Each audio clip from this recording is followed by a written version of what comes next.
Hi, I'm Sauda, and this is All Things After the Ring, where we talk about how to build your dream marriage through building strong relationships with your spouse, with your children, and making sure your money is in order. And today, Dwayne isn't with us, but I really wanted to take time to learn from my mother, who just had a special birthday this week. And I just thought it's time to get some wisdom in here. Somebody who's been around, what did they say? Been around the corner? I don't know. But just been around for a number of years. Been married 42 years, which is... it just doesn't happen like that a lot in our world today, which is sad. And so really want to hear from you how to build a strong marriage and how to build strong relationships with your kids. So welcome, Shirley. I don't normally call her that, but maybe you could just share with us, how do you build a strong marriage after 42 years? How do you keep it together for all of those who we want to hit that mark? One thing that I've learned is I've read a lot of books and I've gotten a lot of good information about how to be married and things that my husband needs. And I've been to a dozen conferences.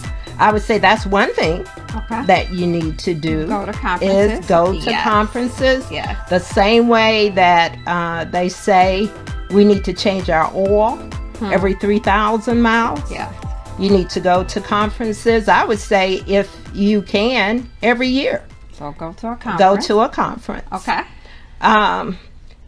One thing is to be the wife that your husband needs and not the one you think he needs. Okay, wait a minute. Right? That's a word. Now tell us, explain, break that word down to us. How can you be the wife that he needs and not the wife you think he needs?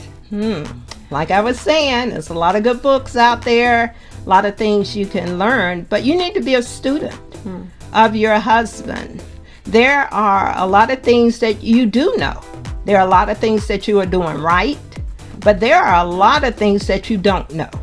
There are a lot of things that you might feel, my husband and I are really, really close and we talk and we share everything. Don't believe it. There are a lot of things that men don't say. And it's a lot of things that women don't say. But you need to be a better student of your husband and listen to him verbally and non-verbally.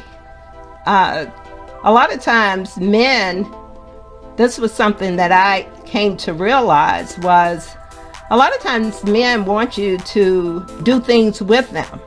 And a lot of these things are not things that women normally gravitate to. Like, look at the football game. Now, I know there are a lot of women who love football and basketball, but there are a lot of us who don't. And a lot of times men will invite us, come look at a game with me, honey. And we're like, oh yeah, sure, I'm coming. Well, maybe that's something that your husband needs. And it's something that we kind of blow off as, really. Yeah, I don't have time to sit around at a game. I got to wash the dishes. I got to do all of this. Exactly. Okay, so you're saying, hey, no, take the time. The dishes can wait. Watch the game. Watch the game. Okay. All right. So, ladies, we got to watch the game. Okay. Okay. And I said, be a student. Be a student. Be a student of your husband. Listen to his verbal and nonverbal. Okay. Verbal, nonverbal communication. Exactly. We got to be a student. All right. So, first, be a student. What would you say was maybe what you've learned from being a mom? You have 4 children. 4 wonderful children. Oh, beautiful. Beautiful. Okay, yeah. We had some room to grow. But you have some pretty good kids and who are all adults now. And so what would you say you learned about being a mom? What is it that you would tell someone? Whether that's like something you feel like you didn't do, you did do, what's something you would want to share? I'm going to tell you the same thing, Sauda. And you may say, now you need to get off that horse. Yeah, what's another? Okay, so what is it? Tell us something else. But be the mom that your children need, not the one that you think they need. Yes. Definitely love your children equally, but you need to treat them uniquely. Okay. Because our children are different and they all have special needs, but you have to be a student of your children, and you can't just lump them all in one box and treat them all the same way because they are different. One thing that I'm sorry that I did a lot of when you guys were growing up. What is that? Come on, come on, tell us. What are you sorry about? I'm sorry that I wasn't more attentive to you. I was on the phone a lot. And there were a lot of times that you were trying to get my attention, and I pretended that I was paying attention. So you were pretending. I was pretending that I was paying attention, but I really wasn't. And that's one thing that I really hate that I did. Another thing is, I wish that I had told you I loved you more. I wish that I had said it every day, that I love you, and that I had been more touchy-feely. Those are things that I feel like we're going to make sure that our children get a good education. Definitely. That they're exposed to things. Yes. But the things that people remember are not always the good education, ballet class. They remember the time that they spent with us, having a meal together, playing games together, maybe sometimes just sitting together, laughing, looking at a movie. So those are things that they're very simple, but so they are very important. But again, I say each child is unique. So that would go back to not being the mom that you think your children need, but the one that they really need. Yeah, that's great advice. That's such great advice, and I got a lot to take from that. Put the phone down. Don't pretend to listen.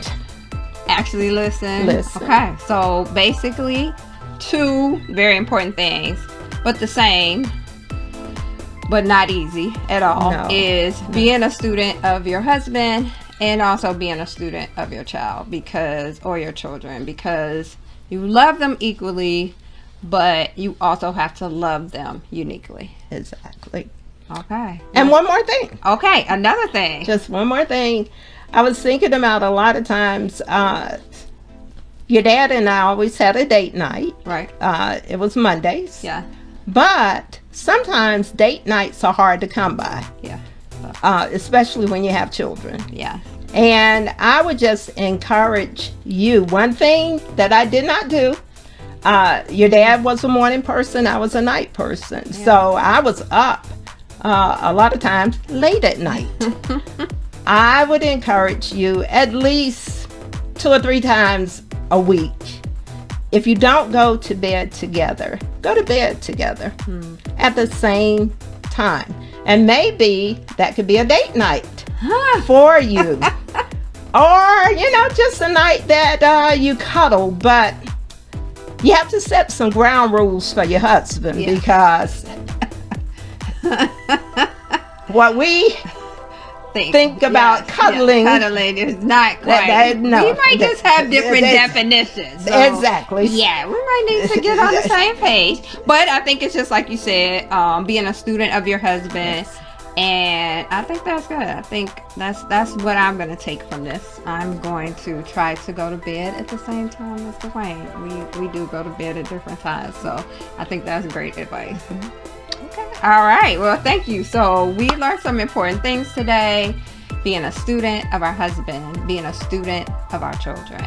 And thank you so much for joining us. If you like what you're hearing, please subscribe to our channel as we continue to build our dream marriage. Thank you, Mom, for being here. Oh,